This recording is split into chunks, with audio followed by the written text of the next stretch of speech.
1992ರಿಂದ ಪ್ರತ್ಯೇಕ ಒಳ ಮೀಸಲಾತಿ ಕೊಡಬೇಕೆಂದು ಹೋರಾಟ ಮಾಡುತ್ತಾ ಬಂದಿದ್ದೇವೆ ಎಂದು ಆದಿ ಜಾಂಬವ ಸಂಘದ ರಾಜ್ಯ ಪ್ರಧಾನ ಕಾರ್ಯದರ್ಶಿ ರಮೇಶ್ ಎಂದು ಒತ್ತಾಯಿಸಿದರು. ಇದೇ ಸಂದರ್ಭದಲ್ಲಿ ಆದಿ ಜಾಂಬವ ಸಂಘದ ರಾಜ್ಯ ಅಧ್ಯಕ್ಷರಾದಂತಹ ಸಿದ್ದರಾಜು ಅವರು ಹಾಗೂ ಮಾದಿಗ ಮೀಸಲಾತಿ ಹೋರಾಟ ಸಮಿತಿಯ ಎಂಆರ್ಎಚ್ಎಸ್ ರಾಜ್ಯ ಗೌರವಾಧ್ಯಕ್ಷರಾದ ಕೇಶವಮೂರ್ತಿ ಅವರು ಭಾಗವಹಿಸಿದರು.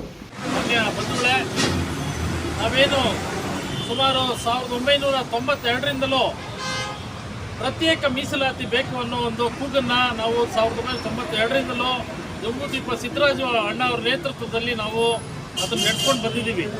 ಇದು ನಮಗೆ ಮೊದಲೇ ಗೊತ್ತಿತ್ತು.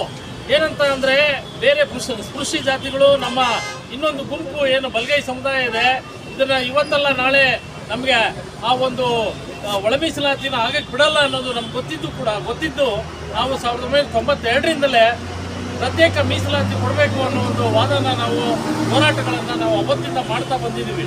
ಸೊ ಆದ್ದರಿಂದ ಇವತ್ತು 94ರಲ್ಲಿ ಮಂದಕೃಷ್ಣ ಮಾದಿಗಣ್ಣ ಅವರು ಆಂಧ್ರದಲ್ಲಿ ಇದನ್ನು ಸಕ್ಸಸ್ ಮಾಡಿದ್ರು. ಆಗ ಚಂದ್ರಬಾಬು ನಾಯ್ಡು ಅವರು ಅಲ್ಲಿ ಮುಖ್ಯಮಂತ್ರಿಗಳಾಗಿದ್ದರು.